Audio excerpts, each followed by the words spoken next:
성도 여러분 안녕하십니까? 오늘 특별히 여러분들을 성만찬 예식에 초대합니다. 아름다운 시간이고 거룩한 시간이고 여러분들 심령 가운데 예수님이 다시 찾아오는 귀한 시간 되기를 간절히 바랍니다. 지금부터 100년 전 1919년 3월 1일 이 땅에 큰 외침이 있었습니다. 대한독립 만세. 온 땅이 진동했습니다. 1919년 1월 고종 황제가 갑자기 승하합니다.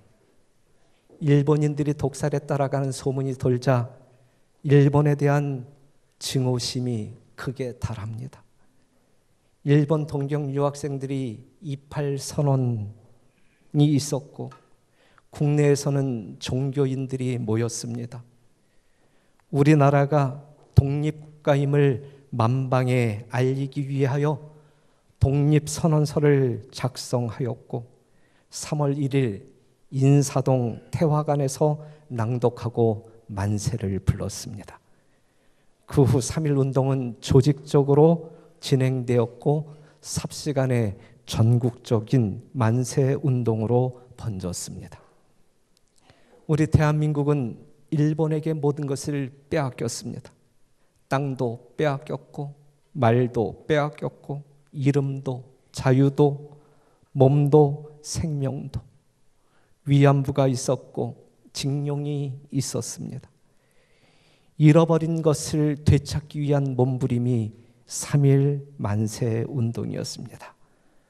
대한독립 만세의 외침으로 많은 사람이 죽었습니다. 이때 이 외침이 있었기에 우리 조상들의 흘린 피가 있었기에 광복이 있게 된 것입니다. 외침은 이때의 외침의 목적은 자유였습니다. 자유가 뭡니까? 자유가 아니면 죽음을 달라. 그렇다고 하면 자유가 뭘까요? 사전적인 의미는 남에게 구속을 받거나 무엇에 얽매이지 않고 자기의 의지대로 행동하는 것. 또 다른 의미는 법률의 범위 안에서 자기 마음대로 할 수 있는 행위. 이거는 세상 사람들이 말하는 자유. 성경에서 말하는 자유는 무엇일까? 가장 쉬운 예로 창세기 2장 16절을 소개합니다. 여호와 하나님이 그 사람에게 명하여 가라사대 동산 각종 나무의 실과는 내가 어떻게 먹되 임의로 먹되 마음대로 먹되. 이게 자유 아니겠습니까? 만들어진 대로 사용하는 것이 가장 자연스럽습니다. 테니스 라켓을 가지고 배드민턴을 한다면, 골프채를 가지고 야구를 한다면 얼마나 어색할까요? 자연스러움이 아니죠. 자유가 아닙니다. 자유가 없는 인생을 속박당했다라고 말합니다. 사람이 사람답게 살지 못하는 것입니다. 사람이 사람답게 살 수 있도록 하기 위해 하나님은 사람에게 자유를 주셨습니다. 그렇다면 진정한 자유를 누리며 사람이 사람답게 사는 것은 무엇인가? 어떻게 사는 것인가? 여러분들은 어떻게 사는 것이라고 결론 맺습니까? 사람이 가장 사람답게 사는 것은 누구처럼 사는 것일까요? 하나님처럼 사는 것입니다. 사람이 최고의 자유를 누릴 수 있는 삶을 사는 것은 누구처럼요? 하나님처럼 사는 것입니다. 왜냐하면 사람은 하나님의 형상대로 만들어졌기 때문에. 그런데 아담이 범죄함으로 하나님의 형상을 잃어버립니다. 마음판에 새겨졌던 하나님의 형상, 마음판에 새겨졌던 하나님의 율법이 없어지고 거기에 사단의 형상이 새겨지게 된 것입니다. 그래서 아담 범죄 이후 사람들은 죄로 기우는 죄의 성향으로 변질되었습니다. 마태복음 26장 41절에 있는 말씀, 시험에 들지 않게 깨어 있어 기도하라. 마음에는 원이로되 육신이 약하도다. 로마서 7장 19절, 내가 원하는 바 선은 하지 아니하고 도리어 원치 아니하는 악은 행하는도다 그랬어요. 요한복음 8장 44절, 너희는 너희 아비 마귀에게서 났으니 너희 아비의 욕심을 너희도 행하고자 하느니라. 저는 처음부터 살인한 자여 진리가 그 속에 없으므로, 진리가 그 속에 없으므로. 누가복음 8장 26절에서 29절, 이 거라사 지역에 귀신 들린 한 사람이 있었잖아요. 29절에 있는 말씀 가로친 부분을 보면 귀신이 가끔 이 사람을 붙잡음으로 저가 쇠사슬과 고랑에 매이어 지켰으되 그 맨 것을 끊고 귀신에게 몰려 광야로 나갔더라 그랬어요. 이 미친 사람은 자기 의지대로 살았습니까? 귀신 들린 사람은 자기 뜻대로 살았습니까? 아닙니다. 자기 뜻대로 산 것이 아니라 누구 의지대로 살았어요? 마귀의 의지대로 살았다. 사람답게 산 것이 아니라 누구처럼 살았어요? 마귀처럼 살았다. 이것이 속박당한, 마귀에게 속박당한 사람들의 삶의 특징입니다. 자기 뜻대로 마음대로 살지 못할 때 참으로 고통스러운 것입니다. 좋은 아빠로 살아야지 결심하지만 그렇게 살지 못할 때 그 마음의 고통은 이루 말할 수 없는 것이고, 좋은 목사로 살아야지 기도하며 결심하지만 그렇게 살지 못할 때 또 마음은 고통스러운 것이고, 그 고통은 이루 말할 수 없는 큰 고통입니다. 많은 사람들이 길들여져서 끌리는 대로 사는 것을 자유라고 착각해요. 하지만 이것은 자유가 아닙니다. 그것은 중독입니다. 그것은 결코 자유가 아니고 중독입니다. 중독자들의 고통을 알잖아요. 술이 나쁘다는 것을 알지만 이미 중독된 사람은 아무리 끊으려고 별짓을 다 한다 할지라도 끊어지지 않잖아요. 그 마음 가운데, 그의 삶 가운데 얼마나 큰 고통이 있습니까? 이것이 속박당한 자의 고통입니다. 담배도 마찬가지고 마음대로 사라지지 않습니다. 마음 따로 몸 따로, 마음은 원효로되 육신이 약하도다. 생각대로 사라지지 않잖아요. 이것이 자유를 빼앗긴 자의 고통입니다. 속박에는 고통이 있습니다. 일제시대에 우리 조상들은 얼마나 고통 속에 살았는가. 강제징용으로 총알바지가 된 수많은 젊은 사람들, 정신대에 끌려가 가진 수모 속에 살아야 했던 위안부 여인들, 독립을 위해 부르짖다가 사라진 순국 열사들, 모든 것을 빼앗긴 채 배를 움켜쥐어야 했던 백의 민족들, 그들은 외치고 또 외쳤습니다. 자유를 달라고 외쳤습니다.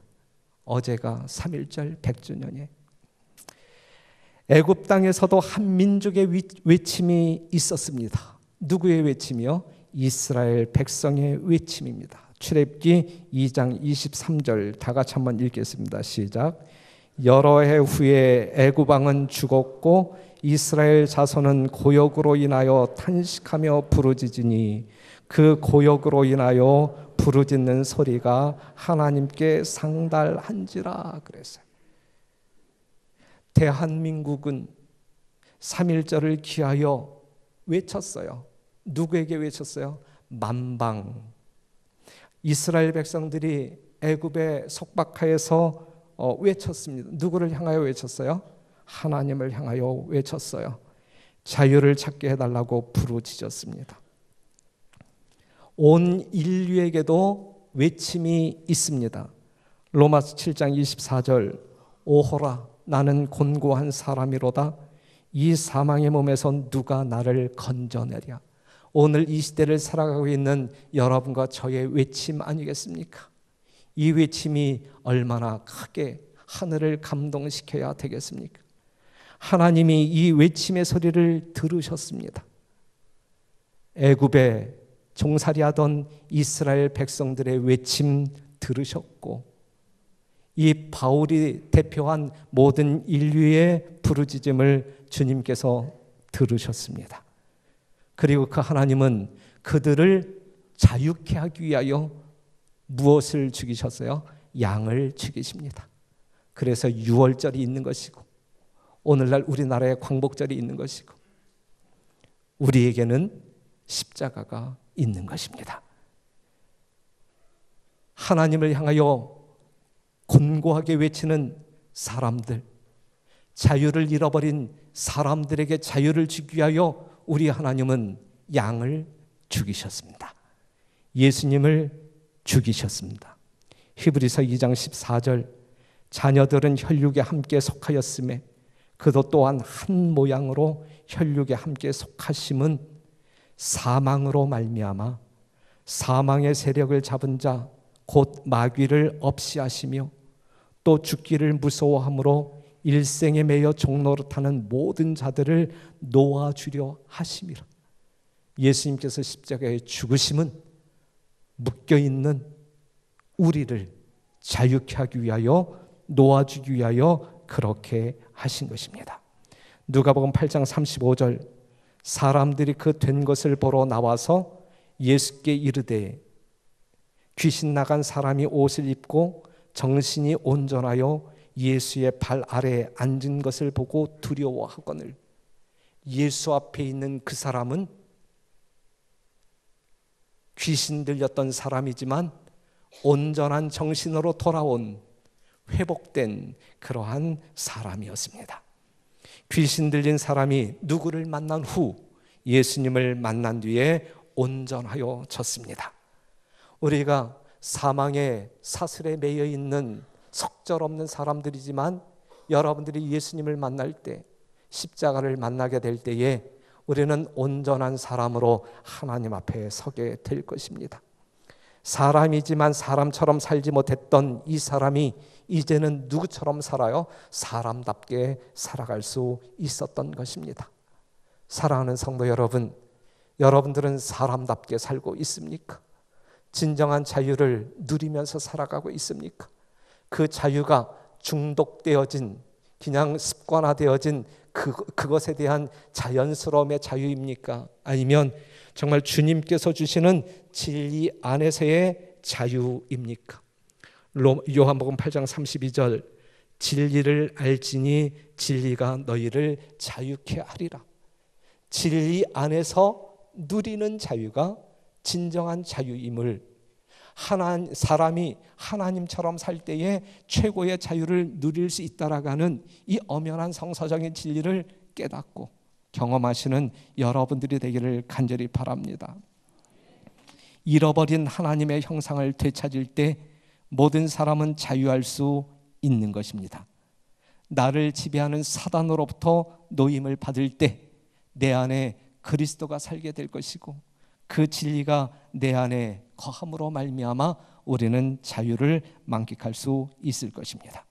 누가복음 4장 18절에 있는 말씀, 예수님께서 이 땅에 오신 목적, 나를 보내사 포로된 자에게 자유를, 눈먼 자에게 다시 보게 함을 전파하며 눌린 자를 자유케 하고, 예수님이 이 땅에 오셔서 오늘 여러분들이 드셔야 할 살과 피를 여러분들에게 내어주신 분명한 이유는 여러분들 하여금 자유케 하기 위하여 그러셨다라고 하는 사실을 꼭 기억하게 되시기를 바랍니다. 이것이 예수님이 이 땅에 오신 목적, 여러분들에게 자유를 주기 위한 것, 잃어버린 것을 되찾아 주기 위하여 오신 것입니다. 일제하에 있던 우리나라는 자유를 위하여 만방에 외쳤지만, 사단에게 매인 우리들은 누구에게 외쳐야 하겠습니까? 자유를 달라고 하나님께 외쳐야 할 것입니다.